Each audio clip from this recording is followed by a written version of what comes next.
اب آج کا میرا موضوع ہے شہادت علی رضی اللہ تعالیٰ عنہ۔ اصل میں حضرت علی رضی اللہ تعالیٰ عنہ کی شہادت بھی اسی الفتنۃ الکبریٰ کا تسلسل ہے۔ وہ جو عبداللہ ابن سبا کا پیدا کردہ عظیم ترین فتنہ تھا، اسی کا ایک نتیجہ حضرت علی کی شہادت بھی ہے، لیکن وہ بات ذرا تفصیل سے سمجھنی ہوگی۔ اور اس کے لیے میں ممنون احسان ہوں، حال ہی میں ایک کتاب چھپی ہے، ڈاکٹر سید رضوان علی ندوی، وہ محقق ہیں تاریخ کے، انہوں نے بڑی تاریخی تحقیق کے بعد جو باتیں بیان کی ہیں وہ میں آپ کے سامنے رکھ رہا ہوں۔ عرب میں جنوب مغرب کی کونے میں جہاں یہ یمن بھی آباد ہے، اس کے اوپر نجران ہے، اسی علاقے میں یمامہ کا علاقہ کہلاتا ہے۔ یہاں ایک قبیلہ آباد تھا، بنو تمیم۔ یہ جو لوگ تھے بڑے کرخت مزاج، جنگجو، اکھڑ، ضدی، اور جس بات کو ایک دفعہ مان لے اس پر اڑ جانے والے اور مر مٹنے والے۔ یہیں سے فتنہ پہلا اٹھا تھا۔ سب سے بڑا جو نئے جھوٹے نبی کھڑے ہوئے تھے ان میں سب سے بڑا تو مسیلمہ کذاب تھا، یہی تو علاقہ تھا۔ اور اس کے خلاف اس فتنے کی سرکوبی میں کتنے صحابہ، 1200 صحابہ ایک جنگ کے اندر شہید ہوئے، جن میں 500 جو ہیں وہ حفاظ تھے رضی اللہ تعالیٰ عنہ اجمعین۔ تو یہ لوگ جو یہ تھے بڑے زوردار تھے۔ اس قبیلے کے بارے میں حضرت عمر رضی اللہ تعالیٰ عنہ نے ایک بڑی عجیب حکمت عملی اختیار کی۔ ان کو وہاں سے اکھاڑ کر اور ایران کی سرحدوں پر آباد کر دیا، اب جہاں پر جہاد ہو رہا تھا، تاکہ ان کے اندر جو یہ جنگجوئی ہے یہ اب اس مقصد کے لیے استعمال ہو، اب وہ دارالاسلام کی توسیع کے مقصد کے لیے استعمال ہو، اور وہ ہوئی۔ حضرت عمر نے 2 چھاونیاں بنائی تھی رضی اللہ تعالیٰ، کوفہ اور بصرہ، کیونکہ ظاہر بات ہے کہ اب جو اسلام کا دائرہ پھیل رہا تھا اور اسلامی حکومت پھیل رہی تھی، اور زیادہ تر جو ہے مشرق کی طرف پھیل رہی تھی، ایران اور خراسان وغیرہ کی طرف، تو اب مدینے سے اس کا کنٹرول اتنا آسان نہیں تھا، فاصلہ تھا، تو چھاونیاں بنائیں تاکہ یہ اس سرحد کے اوپر یہ موجودہ مرکز رہے، یہاں فوجیں موجود رہیں، کہیں کوئی بغاوت ہو تو اس کو کچلنے کے لیے وہ قوت فوری طور پر دستیاب ہو سکے۔ یہ لوگ ہیں کہ جو عبداللہ ابن سبا کی فتنے سے سب سے زیادہ متاثر ہوئے۔ ان کی مزاج میں وہ کجی تو تھی نا۔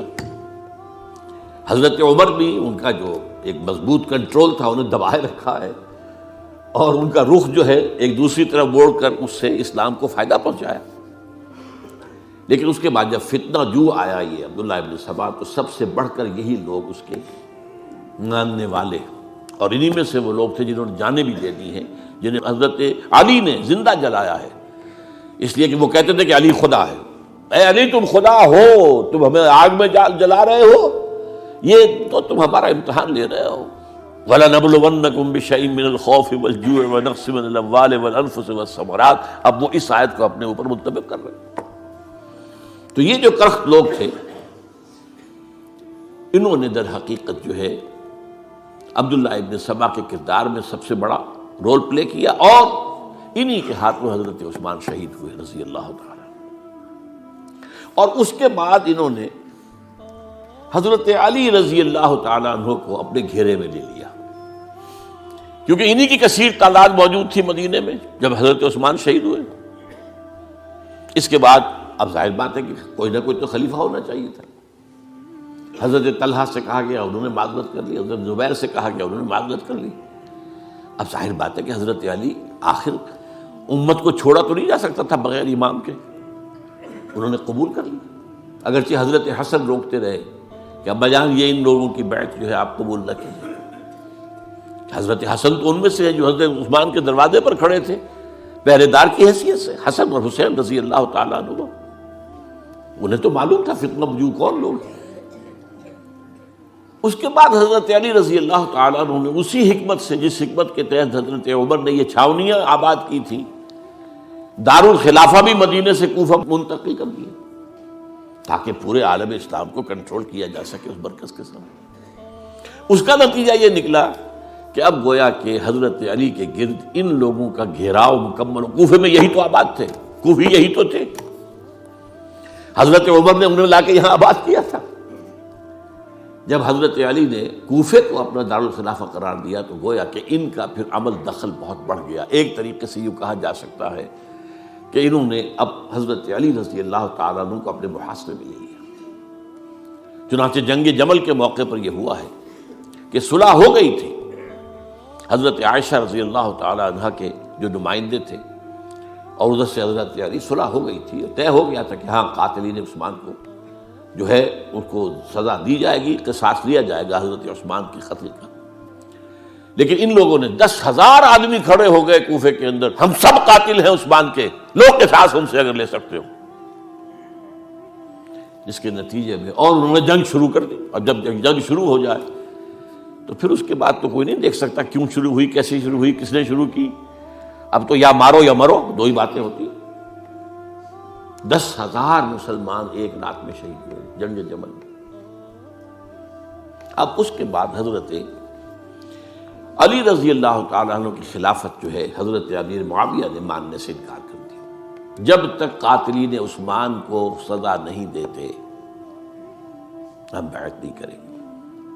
یہ نہیں کہ دعویٰ کیا ہو کہ میں خلافت کا حقدار ہوں، یہ نہیں، لیکن یہ کہ آپ کو ان کو سزا دینی چاہیے۔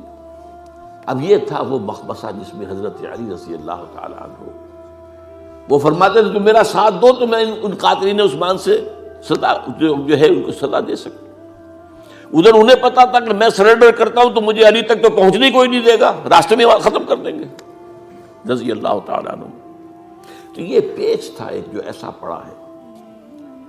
اب اس میں جب حضرت معاویہ اور حضرت علی کے مابین فیصلہ کن جنگ ہوئی، جنگ صفین جسے کہتے ہیں، جس میں 70,000 مسلمان ایک دوسرے کی تلواروں، تیروں، نیزوں سے قتل ہوئے۔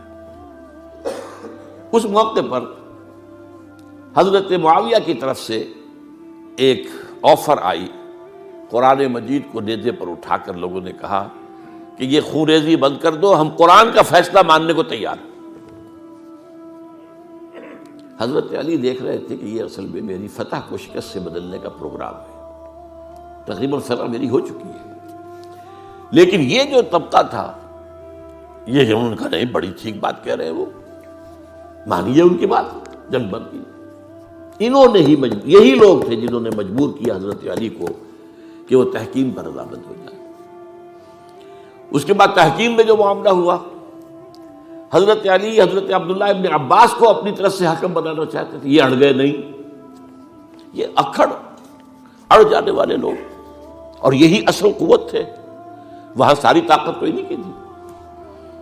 تو انہوں نے ابو موسیٰ اشعری کو اپنی طرف سے مقررہ، وہ بہت نرم خو آدمی تھے، انہیں بناؤ۔ بہرحال جو بھی بات طے ہوئی، اب تاریخ کی روایتوں میں اختلاف ہو سکتا ہے، کہا یہ جاتا ہے کہ طے تو یہ ہوا تھا حکمین کے مابین، ادھر سے ابو موسیٰ اشعری، ادھر سے عمرو بن العاص رضی اللہ تعالی عنہما، کہ آپ اپنے جو کلائنٹ ہیں حضرت علی آپ انہیں معزول کر دیجئے، میں معاویہ کو معزول کر دیتا ہوں، پھر جو ہے مسلمان فیصلہ کر لیں کسی اور کی عبادت۔ انہوں نے کھڑے ہو کے کہہ دیا میں علی کو معزول کرتا ہوں، اور عمرو بن العاص نے کہا کہ میں معاویہ کو قائم کرتا ہوں۔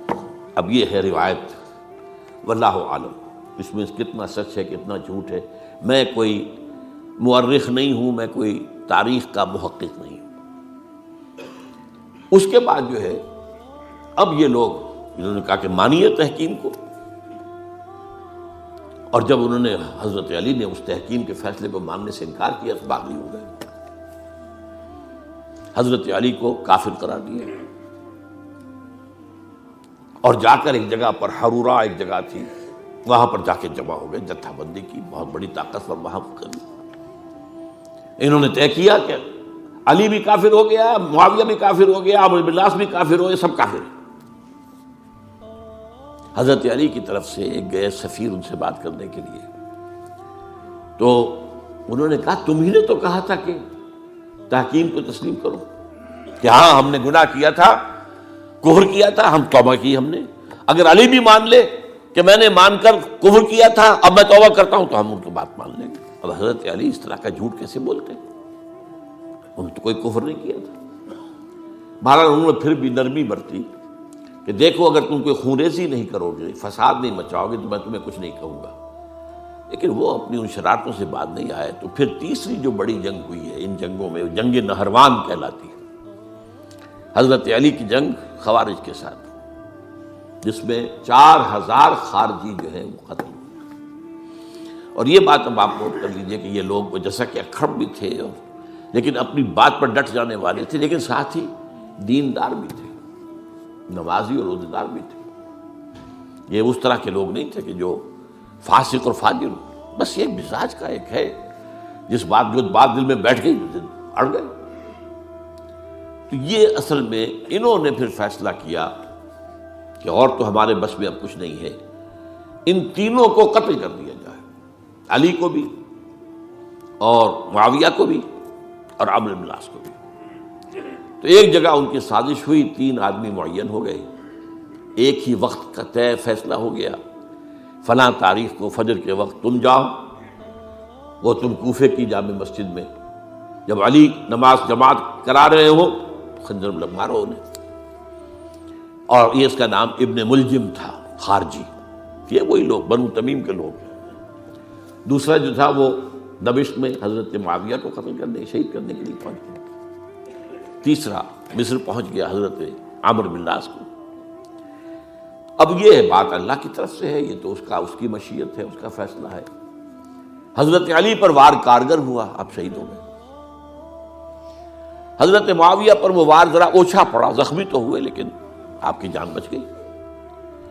عمرو بن العاص اس روز مسجد میں کسی معذوری کی وجہ سے، عذر کی وجہ سے فجر میں آ ہی نہیں سکی، لہذا حضرت علی کی شہادت ہو گئی. اب یہ ہے اصل پس منظر، کن لوگوں نے کیا شہید، اصل میں وہ سمجھ لینے کی بات ہے. یہ خوارج نے شہید کیا، لیکن خوارج کا فتنہ سبائی فتنے ہی کا آف شوٹ ہے، اسی کے ذیل میں ہے، اسی کی ایک شاخ ہے، اسی کا ایک نتیجہ ہے. یہ خوارج جو ہے بعد میں بھی ان کی مسلسل جو ہے وہ جنگیں رہی ہیں. بہرحال اس صورتحال کو یہ سمجھ لیجئے کہ یہ خلفائے ثلاثہ رضی اللہ تعالی عنہ، حضرت عمر شہید، عثمان شہید، علی شہید. عجیب بات ہے کہ تینوں کا نام عین سے شروع ہوتا ہے، عمر عین سے، عثمان عین سے، علی عین سے. تینوں شہید ہوئے ہیں. لیکن یہ کہ یہ ہے تاریخی پس منظر.